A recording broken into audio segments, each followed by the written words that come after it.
Сайн байцгаана уу хүн үзэгчдээ. Өнөөдөр манай дефакто нэвтрүүлгийн зочноор холбооны Герман, холбооны бүгд найрамдах Герман улсын эдийн засаг, уур амьсгал хамгаалах яамны Парламентын Төрийн нарийн бичгийн дарга хадагтай Франциска Брантнер оролцож байна. Франциска Брантнер холбооны бүгд найрамдах Герман улсын холбооны эдийн засаг, уур амьсгал хамгаалах яамны Төрийн нарийн бичгийн дарга. Парисын улс төр судлалын хүрээлэн болон Нью-Йоркийн Колумби их сургуулиудад суралцсан магистр зэрэгтэй 2010 онд Манхаймын их сургуульд докторийн зэрэг хамгаалсан. 2009 онд Европын парламентын гишүүнээр сонгогдож байсан. 2013 оноос хойш Германы Бундестагийн гишүүнээр сонгогдож, ногоо номын бүлгийн Европын бодлогын төлөөлөгч бүлгийн даргаар ажиллаж байсан. 2021 оны 12 дугаар сарын 8-ны өдрөөс холбооны эдийн засаг, уур амьсгал хамгаалах яамны Парламентын Төрийн нарийн бичгийн дарга 2022 оны 1-р сарын 5-ны өдрөөс Германы олборлох салбарт ил тод байдлыг нэмэгдүүлэх олон улсын санаачлагыг хэрэгжүүлэх асуудлаарх холбооны засгийн газрын тусгай төлөөлөгчөөр ажиллаж байна.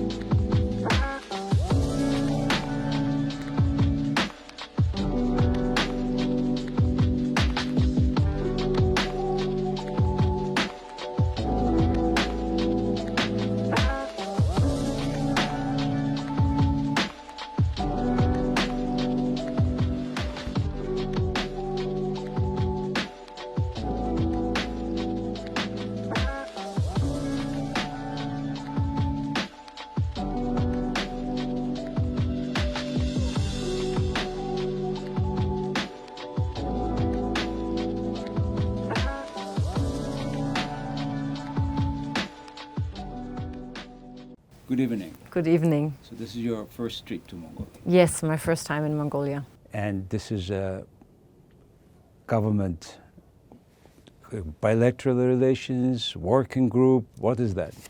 We have an established relationship between Germany and Mongolia. So we have an economic caucus between German and Mongolian businesses. And then we have a dialogue, a working group on raw materials between Germany and Mongolia. And so we have a lot of cooperation formats, and much was going on this week. Okay, let's just talk about in general about the trade and business relations between two countries. Then we a little bit dwell into the other aspects now you are on mission on. Yes. So what is the economic and investment businesses in between two countries so far? At which level? What is the amount of the trade turnover, etc.? So far, Germany and Mongolia have a trade relationship, but it's not yet so that we could say, oh, we cannot improve. So it is at a level that is, for us, not yet good enough. So we want to have more trade between Germany and Mongolia. That's why I'm here. It's one of the reasons. And of course, because Mongolia is a partner as a democracy in the region, an important friend in the region, and that is also important for us. So it's about trade, but it's also about, partnering up. So I understand in order to improve the trade and the volume, you are coming with also business delegation.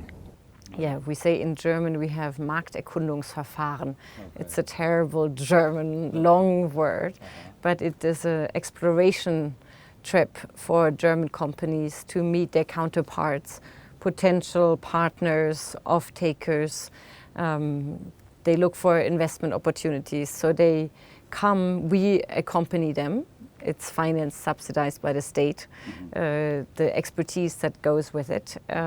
So that is something that we do for some countries, and now we did such a trip for Mongolia. So they come, some of them have already businesses in Mongolia, some have never invested or worked here. So it's a mix of old relationships and new ones, possible ones. Yeah. On the other hand, Mongolia and Germany has very long traditions of relations. It all the way goes even in 30s when the young Mongolians were sent to Germany. And then after diplomatic relations with GDR, then after FRG, we tried so much to have a more serious, bigger and larger economic relations, and somehow, as you said, it is not at the level that we cannot improve more. So what are those, either particular field you find to grow or particular businesses, technology to grow? Would you specify some of this way of improvement? Yeah, for German companies, for the last couple of decades, one of your main export products, when you talk about raw materials, for example, German companies have been delivering technologies for extraction, but they have not been themselves any longer in the business of mining, which is a key business in Mongolia. Other countries have been very active, like Canada with Rio Tinto or others, but we in Germany don't have this huge mining sector any longer. We used to have, but no longer. So this is also part of the explanation why it has been, why we're trying to increase this again, because German investments are changing and German companies are looking to diversify their supply chain to make it more secure. So that's one dimension. And the second one is that, of course, German companies are very serious. When they come, they stay for long. They don't go in, take high risk, and then they go out again, but they are ready to come, invest, and then usually they also are treu, so they stay. And for that, it needs a good business environment. They need to be sure that there's a legal framework that protects their investments, their cooperation. And that is something that we have been working on, but I think it's improving. There is a law on it, if I understand it correctly, in the Parliament also right now. And then there's a new field of cooperation possible, which is in the sector of renewable energy. So I think there's a lot of business to be made in Mongolia. It's a good business for you, and I think German companies would like to be part of it. You were saying about former might of the Germany in extraction industry. A good example for here in Mongolia, you're the largest machinery equipment. Brantner is in Mongolia, yes. Used in many minings, I understand. And this is one of the example. And the other is a technology. A lot of companies buy. Now, some Bavarian, some house construction company is now introducing new technology here, which is a combination of, as you said, renewable energy, food, etc., and which is at this time where the world is facing this environmental problem, Mongolians find very relevant those technology, and hopefully those will go even further. In terms of renewable energy, there were some issues here. We were talking about the business environment improvement. How do you find, is it being improved or is still to improve? Let me just briefly on our expertise and technologies on extraction mining. We still have a lot of expertise and technologies. This is what German companies are really strong about. And they're also very strong about having very environmentally friendly techniques. So they have technologies that need less water, that are less harmful. And we are also cooperating with your government on renaturation. So once you've taken the minerals out, what happens to the landscape? Recovering, renaturation. We in Germany are becoming experts of this because we have large coal mines, yes, and we need to now all renaturate them. Wonderful lakes. Wonderful parks. Lakes, parks, and this is a real effort in Germany. And we are happy to bring also these technologies outside Germany. So this is, I think, an advantage of we German companies have, is that they know that they have to protect the environment, work with local citizens.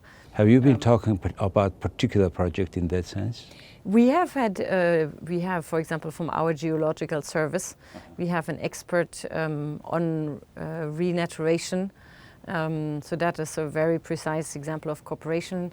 Then we have companies here who are now looking into the geological survey that your country is planning on rare earth, to be part of the exploration, to bring their technology, to maybe go into some of these projects with environmentally friendly technology. So yes, very concrete conversations also with the minister. And I think that is a very potentially very useful field of cooperation. And then you were speaking about renewables. And as you said, in Germany we have not as much sun as Mongolia. But you do have, I know. We but do however, have, but not as like much. Mongolia is. We don't have as much. I come from the south of Germany, so our situation is better. But some in Than Hamburg. Than let's Hamburg, say. exactly, Okay. or Berlin. I always have to go often enough from Berlin to my hometown to see the sun Okay. in the winter. So we, but even in my region, for example, in my state, it's now mandatory that if you build a new house, you have solar panels on the roof.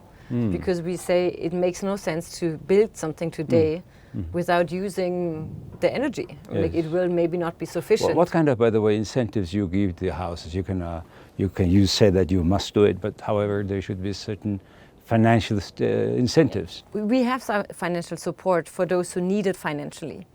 So it's not for everybody in my state. It is linked to, you need a certain income. If you are rich, you don't get it. But it's legally binding in my state, not yet federal level, but my state. And then you get support if you cannot afford it. You get a very low credit, etc. And how long this policy is going on? This one now is for the last 2 years. 2 years. We And have it going 3 well? years. Yes. More people? In Germany, if you put it on your roof, the average today until it makes economically sense, the investment cost of putting it is 16 years. So if you build a house, 16 years afterwards, you make money with that investment. So you save money. Oh, I see. So it's quite fast. Yes. And during the crisis, we had an energy crisis in Germany last summer Yes. and winter because of the war of Putin on Ukraine. So the Yes. energy crisis where the people were not sure how to afford their heating and their energy. And the people that had the solar panels on their roof, easy, Easy. because Okay. they don't pay for it. So that's good incentives. So for it is them. that is the best incentive, that you are independent of Putin. So that was for many a huge incentive. Speaking about Putin, you are exactly in the situation and in the country where we have not that easy blunt policy like you would do. So that's why in many UN conferences, Mongolia has certain upstanding policy, but except the last one. So in that sense, how do you see, well, it's not easy to say the end, but how do you see the current development in Ukraine now? While we were here, the dam, the huge water Novokakhovka, dam. yesterday they blown up, and blown up. nobody knows. Both sides say no, so that's it. One day we will find out, or maybe never. But it's quite terrible that this has happened. I'm like, also the potential risk for the nuclear power station is Zaporizhzhia. That's a real risk as well. So it's not just the water which is flooding regions, but it's also a risk for the nuclear power station. So for us, we really think that this is a new stage of the conflict, that we have an attack on that level of infrastructure. And yes, your country is you are geographically located between, two strong countries, two successful countries, and who have, a lot of common history. So we are in a different situation, but in a way, the world is getting smaller. What happens here, you will feel. What happens here, we will feel. So in a way, we are getting closer neighbors, even if we're not geographically direct neighbors. Two things. One is about the nuclear power. Speaking about nuclear power, you have recently closed the final ones, right? But yet, France, for example, extending their power, nuclear power. Mongolia it's one of the 8th largest uranium reserve country, where they have some ambition. There are some people who has ambition to make a power plant, nuclear power plant, smaller size maybe. So what would be your advice?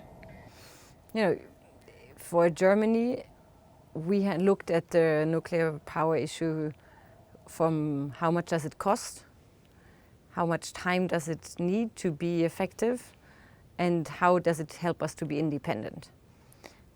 And then, of course, you have all the security and safety questions. With Zaporizhzhia, you know, it's like Yes. I'm praying every day that nothing happens not to to be it. another not Chernobyl.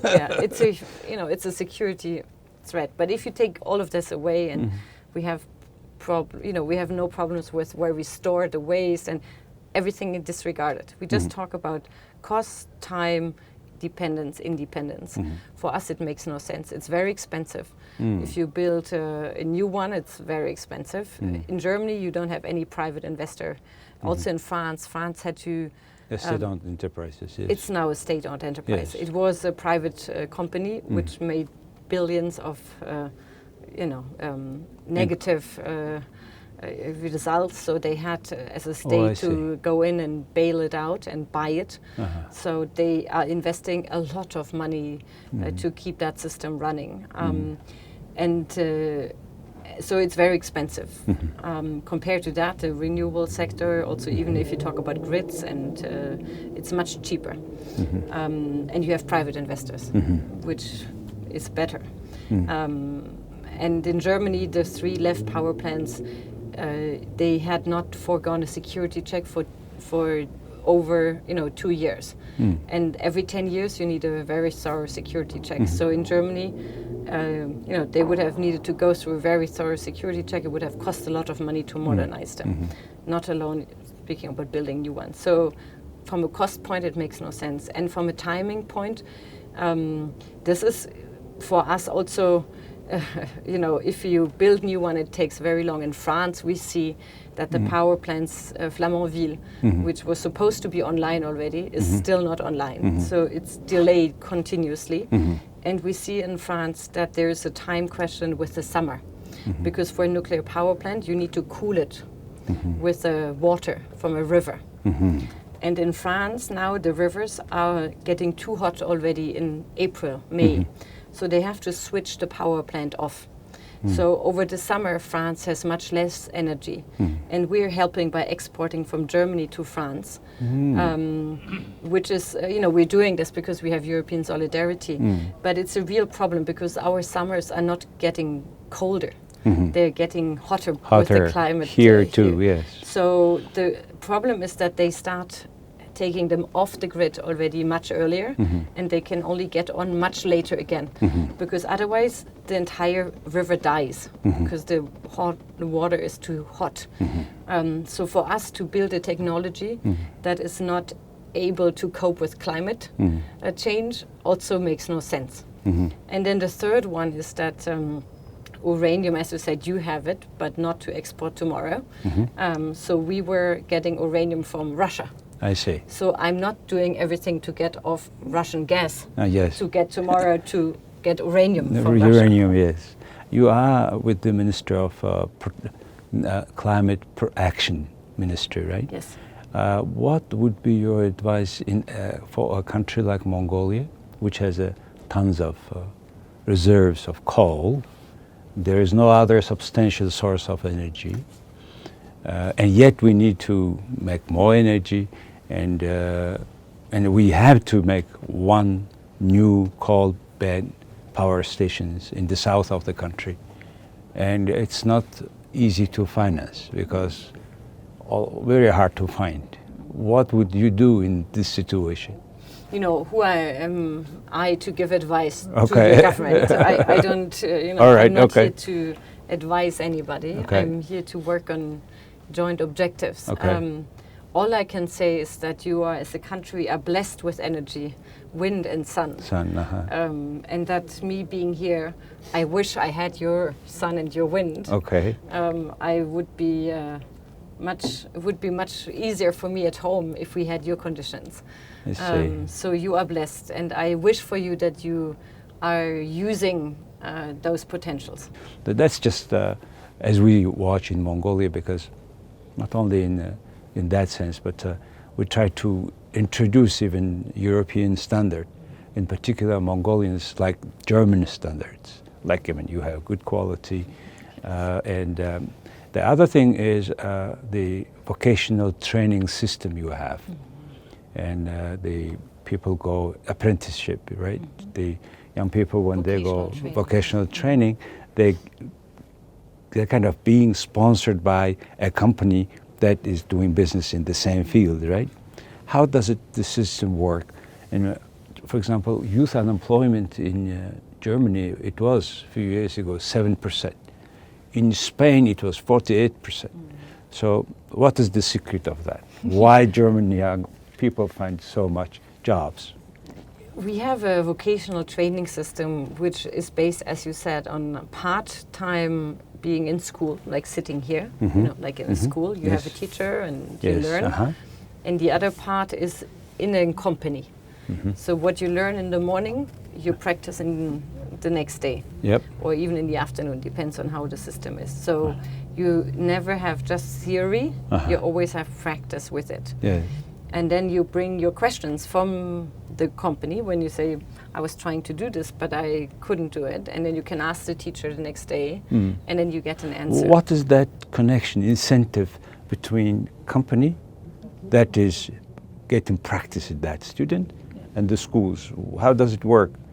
Where is that incentive? Because almost every vocational training student has this kind of, I would say, scholarship or the sponsorship. You only get this vocational training if you have a company. You cannot do just school. That's the whole thing. That's it always goes together. And for the companies, it's good because they get trained labor and they have skilled labor that knows their company. And even, we rather in Germany sometimes have the debate that during those, usually it's 3 years, so the young people, they go into the companies and basically they also really work already because they are, participating in the company. So it's also a benefit to the companies because they have somebody who works and they don't pay them full. So they have some kind of salary from the company, right? Depends on the sector and depends on the companies and area. So this is not yet completely harmonized in Germany. We still have some areas where there's not a lot of pay. We are much better now. But it's not at the level of a full-time employee because you still learn. It's normal. You don't get your full salary yet. But towards the end of your traineeship, usually you're a good worker already. So it's a win-win situation. The company has somebody who is getting customized to the company. Yeah, that's surprisingly almost for each sector the same picture, same mechanism works. Yet how the state can approach each small individual company? Do you go through the chamber or how does it work? Oh, we have a chamber system in Germany. Every company must be a member of some chamber. Yes, but you are not obliged to have somebody, a trainee in your office, but most of them do. So the rule is usually that you as a young person, you go out and find the company and you apply. So it's not the state going to the company and saying, take that young person. So it's a young person that has to apply and the company has to choose that person. So the company can also say, no, I don't want you. So at the end, after long training and investment, they can hire him full-time. Usually, often they do. Today in Germany we have scarce labor, so we need qualified labor. And for companies usually it's an asset. They train much more today than 10 years ago, 20 years ago, because they need people to work for them. And usually if they don't do it wrong, a lot of them stay on afterwards and work for them. Is it also have to do with the migration? The people come, many thousand people come every year to be settled in Germany, and will they be covered by this training system? You can come to Germany for training. We have now changed the laws to have, you need to have some German knowledge. So you cannot just come language. You need to have some language. German language skills. But if you bring some language skills and then you have a company that says, I'm going to train that person, you can come and get an entry into Germany. So it's possible to come for training some German language skills, and then a company. Another question that is, we have been discussing it a lot in Mongolia. The issue is now in Mongolia you can go and have you can create a company within like a couple of days, and then you decide to do something which not necessarily certified. Okay. In Germany, in order to do something, you really be Meister. Yes, that's the system, master. How does it work? Everybody is to be a master, then do business. How does it work? It has advantages and disadvantages. It's a very traditional system in Germany. So it's a Meister, so you do what we were just speaking about, you do your vocational training, and then afterwards you can go, after some work experience, you go and you can become a Meister. So that's a certificate also by the chambers, etc. So then you can master is certified by chamber. It's not the same as a university master, so it's a separate system. It's Meister. I don't even know what it is in English correctly. Master. Okay, but it's something different than a university master. I see. And then, yes, you can open a business when you have that here's certificate. The quality where it comes from. Yeah, because it's been for generations a quality control. So that you know, if you go to the business, that they really know what to do on what they pretend to do. So, but of course it's limiting the number of businesses that can open. So it's always been under discussion if we keep it, if we change it. But it's been also a good system of protecting quality. But yes, it has also its disadvantages in terms of limiting the number of people who can open their own businesses. For German quality, this is, I think, I know, so important. It's our German quality standard. So again, back to Mongolia and German relations, what do you see in near future? What you would like things happening? What kind of things happening to develop further? You know, I think it's very positive to see what's happening in your country right now, that you have also new constitutional amendments, that you have a discussion now about your 2050 vision and the steps to go there. Most importantly, we are fighting seriously corruption, which being accumulated for the last 30 years of mismanagement. I think that's a very important step if you want if you want to attract more German investment. Okay. And I say German investment because we scrutinize them very tough on they're not allowed to pay bribes in other countries. Yes. So sometimes they lose businesses because they don't bribe. And because other countries bribe and they take over. And then we're out of business. But if you want to get the quality, that's the standard we want to have. I think these are welcome initiatives. Also, the investment protection law. So I think there are initiatives that are taken that are really going in the right direction. I think it's important to keep on working on this, even if it's not easy. And I think on energy, we have a similar background. Germany used to be a coal country. And we're modernizing it, and it's not an easy way, but it's worthwhile. And we would be very hopeful to make this a profitable business for our two countries to work on this together. And I think it's a great perspective, and I hope you will, as a country, be able to be sure to benefit from the resources you have, be they energy or be they the rare earth, and make sure that your citizens benefit from it. Thank you so much. Thank you so much. All the best. Thank you. За хүн төлөвчтэй өнөөдөр манай де факто нэвтрүүлгийн зочноор холбооны бүгд найрамдах Герман улсын эдийн засаг уур амьсгал хамгаалах яамны Парламентын Төрийн нарийн бичгийн дарга хадагтай доктор Франциска Brantner оролцлоо. Баярлалаа.